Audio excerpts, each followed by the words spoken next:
ಕೋರಿಕೆಯನ್ನು ಈ ತಾಯಿ ಮಾನವ ನೆರವೇರಿಸಿಬಿಟ್ಟು ಕಣೆ. ಹೌದು ಕಣೆ, ನಿನ್ನೆ ನಾನು ಹೇಳಿದಂತೆ ಪಂಚಗ್ರಾಮದ ಊರ ಸಮ್ಮುಖದಲ್ಲಿ ಇವತ್ತು ಪೂರ್ಣ ಫಲ ಸಂಕಲ್ಪವನ್ನು ನೆರವೇರಿಸಿಕೊಂಡು ಬಂದಿದ್ದೇನೆ. ಒಂದು ಸಲ ಪೂರ್ಣ ಫಲ ಸಂಕಲ್ಪ ನೆರವೇರಿತು ಅಂದ ಮೇಲೆ ಜಾತ್ರೆ ಯಾವುದೇ ಕಾರಣಕ್ಕೂ ನಿಲ್ಲಿಸಲು ಸಾಧ್ಯವೇ ಇಲ್ಲ. ಈಗ ನಿಮಗೆ ಖುಷಿ ಆಯ್ತಾ? ತುಂಬಾ ಸಂತೋಷ ಗೌರಿ. ಮಾರವ ಮಾರವ, ಇದೆಲ್ಲವೂ ನಿನ್ನ ಮಹಿಮೆ ತಾಯಿ.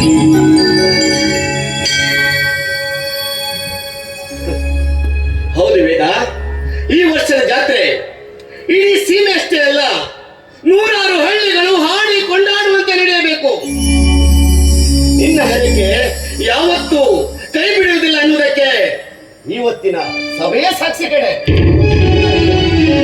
ಹೌದು ಅವರೇ, ಅಲ್ದೋಗಿದ್ರೆ ಈ ವರ್ಷವೂ ಕೂಡ ಅವರು ಜಾತ್ರೆ ಮಾಡಕ್ಕೆ ಬಿಡ್ತಿರ್ಲಿಲ್ಲ. ಅದೇ ಆ ಕಿತಾಪತಿ ಕಲಿಗೌಡ ಮತ್ತೆ ಅವನ ಸಹೋದರ ಅರ್ಜುನಗ ಅವ್ರವ ಈ ವರ್ಷವೂ ಕೂಡ ಅವರು ದೊಡ್ಡದಾಗೆ ಮಾತಾಡಕತ್ತಿದ್ರು. ಆ ದಣಿಗಳಿಗೆ ಏನೇನು ನನಗ ಇಂಥ ವಿಷಯ ಇಲ್ಲ, ಇವಳ ಹತ್ರ ಹೇಳ್ಬಾರ್ದು. ಅವಳ ಹತ್ರ ಹೇಳಿದ್ರೆ ಅವಳು ನೊಂದುಕೊಳ್ಳೋದಿಲ್ಲ ಅಂತ ಗೊತ್ತಲ್ವಾ ನಿಮಗೆ? ಆಯ್ತು. ಏನು ಆ ಕಲಿಗೌಡ ಮತ್ತೆ ತನ್ನ ಹಳೆ ಹಠಕ್ಕೆ ಬಿದ್ದೇವನೇ? ಗೌರಿ ಗೌರಿ, ನನಗೆ ನೆಮ್ಮದಿಯೇ ಇಲ್ಲದಂತಾಗಿದೆ. ಯಾಕೆಂದ್ರೆ ಆ ಕಲಿಗೌಡನ ಮನಸ್ಸು ಕಪ್ಪು ಮಸಿ ಇದ್ದಂತೆ ಗೌರಿ. ಕಲ್ಲಿದ್ದರಿಗಿಂತ ಕಪ್ಪು ಅವನ ವೇದ ನೋಡು, ದಾಯಾದಿಗಳು ಅಂದ ಮೇಲೆ ದಾಯಾದಿ ಮತ್ಸರ ಇರಲೇಬೇಕಲ್ವೇ? ಅದು ಅಲ್ಲದೆ ಈ ನಮ್ಮ ತಾಯಿ ಮಾರವ್ವ ನಮ್ಮ ಬೆನ್ನ ಹಿಂದೆನೇ ಇರ್ಬೇಕಾದ್ರೆ ನಾವು ಯಾವುದಕ್ಕೂ ಭಯ ಪಡಬಾರದು ಕಡೆ. ಅವರು ಬರೀ ಬಗಳು ನಾಯಿಗಳಷ್ಟೇ. ಅವ್ರ ಬಾಯಿಗೆಲ್ಲ ಬೀಗ ಹಾಕ್ಬೇಕಂತಿಲ್ಲ. ಅವರೇ ಒಂದಲ್ಲ ಒಂದು ದಿನ ಬೊಗಳಿ ಹಾಳಾಗಿ ಹೋಗ್ತಾರೆ. ಇವತ್ತು ಕೂಡ ಆದದ್ದು ಅದೇ ಸ್ಥಿತಿನೇ ಅವರಿಗೆ. ಅವರಿಗೆ ದೇವಿಯ ಅನುಗ್ರಹ ಬೇಕಿಲ್ಲ. ಈ ದೇವಸ್ಥಾನದ ಆದಾಯದ ಮೇಲೆ ಕಣ್ಣು. ಅವರು ಎಷ್ಟೇ ಮಾತಾಡಿದ್ರು ಅವರಿಂದ ಏನು ಮಾಡೋದಿಕ್ಕಾಗಲಿಮ್ಮ, ಏನು ಮಾಡೋದಿಕ್ಕಾಗೋದಿಲ್ಲ. ಯಾಕೆ ನೀನು ಬಂದಿದ್ದ ಬಾಯಿ ಹಾಕ್ಬೇಕು ಅಂತ ವಿಚಾರ ಮಾಡ್ತೀಯ? ಬೇಡ ಬಂದಿರ, ಬೇಡ. ಯಾಕೆಂದ್ರೆ ಆ ವಿಷಯದಲ್ಲಿ ನೀನಿನ್ನೂ ಚಿಕ್ಕವರಪ್ಪ. ಅದನ್ನೆಲ್ಲ ದೊಡ್ಡವರೇ ನೋಡ್ಕೊಳ್ತಾರೆ. ವೇದ ಆಡಲಿ ಬಿಡು, ಯಾಕಂದ್ರೆ ಮುಂದೆ ಇವನೇ ತಾನೇ ಈ ಮನೆಗೆ ಧರ್ಮದರ್ಶಿ ಆಗುವವನು. ಅದು ಅಲ್ಲದೆ ಇವನು ಮಾತಾಡಿದ ಮಾತುಗಳು ಸತ್ಯ ಧರ್ಮ ಬಿಟ್ಟು ಯಾವತ್ತು ಆಚೆ ಈಚೆ ಆಗಿದ್ರೆ ಸಾಕು. ಅವನು ನಿಮ್ಮ ಮಗಾರಿ. ಆ ದೇವಿ ಮಾರವ ನಮಗೆ ಕರುಣಿಸಿದ ವರಪ್ರಸಾದ. ಅವನು ನಿಮ್ಮಂತೆ ತಾಮರಸಾರಿ.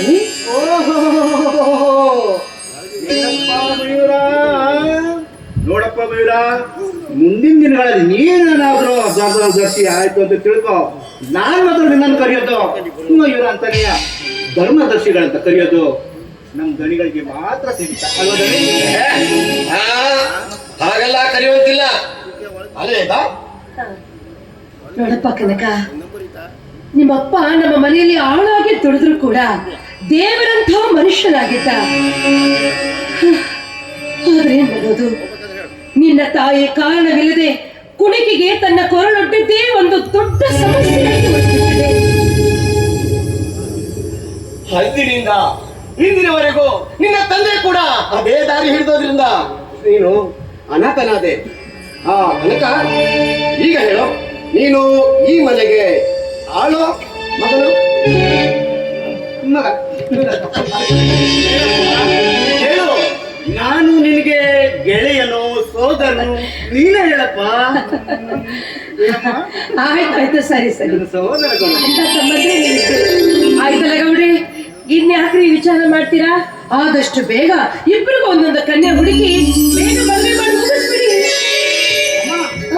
ನನ್ನ ಮದುವೆ ಬೇಕಾದ್ರೆ ನಿಧಾನವಾಗಿ, ಆದ್ರೆ ಆ ಕನಕನ ಮದುವೆ ಮಾತ್ರ ಆದಷ್ಟು ಬೇಗ ಮಾಡ್ಬೇಡ.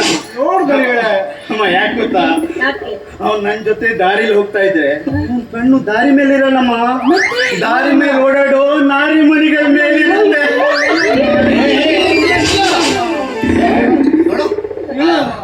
ಈ ವಯಸ್ಸೇ ಹಾಗೆ ಕಣೋ. ಆಹಾ, ಅದಿರ್ಲಿ, ನೀವು ಆದಷ್ಟು ಬೇಗ ಒಳಗಡೆ ಹೋಗಿ ಊಟ ಮಾಡಿ ನಿದ್ದೆ ಮಾಡಿ. ನಾಳೆ ಈ ಊರಿನ ಹಿರಿಯರು ಹಾಗೂ ಅಕ್ಕ ಸಾಲಿಗರೆಲ್ಲ ದೇವಿಯ ಆಭರಣನ ಸ್ವಚ್ಛಗೊಳಿಸೋಕೆ ಬರ್ತಾ ಇದ್ದಾರೆ. ನಾವು ಅವರಿಗೆ ಎಲ್ಲ ರೆಡಿ ಮಾಡ್ಕೊಡ್ಬೇಕು ತಾನೆ. ಆದಷ್ಟು ಬೇಗ ಹೋಗಿ ಊಟ ಮಾಡಿ ಮಲ್ಕೊಳ್ಳಿ. ವೀರ, ಊಟ ನೆನ್ಪು ನೋಡು. ಇವತ್ತು ನಮ್ಮೂರಿನ ಅಶೋಕ್ ಶಾಸ್ತ್ರಿ ಮನೆಗೆ ಮದುವೆ ಬೀಗ ಊಟ ಇದೆ ಅಲ್ವಾ? ಅವ್ನು ಕರ್ದಿದ್ದ ಕಣ, ಹೋಗದೆ ಇದ್ದಾರೆ. ನಾಳೆಗೆ ಅವನಿಗೆ ಏನಾದ್ರೂ ಹೇಳೇ ಬಿಡ್ತಾರೆ ಮತ್ತೆ. ಕನಕ ಹೌದು ಹೌದು ಹೌದು ಕಣೋ. ರಾಮಶಾಸ್ತ್ರಿ ಅವ್ರ ಪಾಪ ಖುದ್ದಾಗಿ ಬಂದು ನಮ್ಗೆ ಕರೆದು ಬಿಟ್ಟು ಹೋಗಿದ್ರು. ಹೋದ್ರೆ ಅವ್ರಿಗೆ ತಪ್ಪಾಗಿ ತಿಳ್ಕೊಳ್ತಾರೆ. ಹೋದ್ರೆ ಒಂದ್ ಕೆಲಸ ಮಾಡಿ, ನೀವಿಬ್ರು ಹೋಗಿ ಆದಷ್ಟು ಬೇಗ ಬಂದ್ಬಿಡಿ ಆಯ್ತಾ? ಆಯ್ತಪ್ಪ, ಊಟ ಮಾಡಿ ಬೇಗ ಬಂದ್ಬಿಡಿ. ಯಾಕಂದ್ರೆ ನಾನ್ ಬೇಗ ನಿದ್ದೆ ಮಾಡ್ತೀನಿ. ಆದ್ರೆ ನಿಮ್ ತಂದೆಯವ್ರು ಮಾತ್ರ ಮಲಗಲ್ಲ. ನೀವು ಬರೋವರೆಗೂ ಕಾಯ್ತಾನೆ ಇರ್ತಾರೆ. ಹೋಗಿ ಬೇಗ ಬಂದ್ಬಿಡಪ್ಪ. ನಾವು ಬೇಗ ಹೋಗಿ ಬಂದ್ಬಿಡ್ತೀವಿ. ಆದ್ರೆ ನೀವು ಮಲ್ಕೊಳ್ಳಿ, ನಾವು ಬೇಗ ಬಂದ್ಬಿಡ್ತೀವಿ. ಆಯ್ತು ಆಯ್ತು. ನಮ್ಮನ್ನ ಕಾಯ್ತಾ ಇರ್ಬೇಡಿ. ಬಾಗ್ಲು ಹಾಕಿ ಎಲ್ಲ ಬಂದ್ಮೇಲೆ ನೀವೇ ಹಾಕ್ಬೇಕು. ಆಯ್ತಪ್ಪ. ನಡೀರಿ ಗೌಡ್ರೆ, ನನಗೂ ತುಂಬಾ ನಿದ್ದೆ ಬರ್ತಾ ಇದೆ. ಬೇಗ ಊಟ ಮಾಡಿ ನಿದ್ದೆ ಶಾಸ್ತ್ರ. ಏನಿದು? ಇಲ್ಲಿಗೆ ಹೋಗ್ತಾ ಇದ್ಯಾ? ಅಯ್ಯೋ, ಹೌದಾ? ಪಂಚಾಯ್ತಿ, ಊರು ಸಪರೆ, ಅದು ಇದು ಅಂತ ಅದೆಲ್ಲ ಚಿಟ್ಟಿ ಹಿಡಿದು ಹೋಗಿದೆ ಕಣೆ. ನೋಡು, ಊಟ ಮಾಡಿ ಮಲಗೋದು ಇದ್ದೇ ಇದೆ. ಹಾ. ಊಟಕ್ಕಿಂತ ಪೂರ್ವದಲ್ಲಿ ಸ್ವಲ್ಪ ತುಂಟಾಟ ಆಡಿದ್ರೆ ಅಯ್ಯೋ ಗೌಡ್ರೆ, ಏನಿದು ಹುಡುಗಾಟ? ಅಲ್ಲ, ಈಗ ಸ್ವಲ್ಪ ಸಮಯದ ಹಿಂದೆ ತಾವು ಮಾತಾಡಿದ್ದು ಮಗನ ಮದುವೆ ವಿಷಯ. ಇಷ್ಟು ಬೇಗ ಮರ್ತ್ ಬಿಟ್ರ? ಯಾಕೆ ಊಟ ಮಾಡಿ ನಡೀರಿ. ಮಗ ಬೆಳೆದು ದೊಡ್ಡವನಾಗಿ ಮದುವೆ ವಯಸ್ಸಿಗೆ ಬಂದ್ರು. ಈ ನಿನ್ನ ಮುಖದ ಕಾಂತಿ ಹಾಗೆ ಇದೆ ಕಣೆ. ಈ ನಿನ್ನ ಕಾಂತಿ, ಮುಖದ ಕಾಂತಿಯನ್ನು ನೋಡ್ತಾ ಇದ್ರೆ ನನಗೆ ರಸಿಕತೆ ಉಕ್ಕಿ ಬರ್ತಾ ಇದೆ ಕಣೆ. ಗೌಡ್ರೆ, ಏನ್ರಿ ನೀವು? ಮನೆಯಲ್ಲಿ ಯಾರು ಇಲ್ದಾಗ ನಿಮ್ಮ ಸೊಕ್ಕು ಹೆಚ್ಚಾಗುತ್ತೆ. ಆದಷ್ಟು ಬೇಗ ನಿಮ್ ಸೊಕ್ಕು ಇಳಿಸ್ಬೇಕು.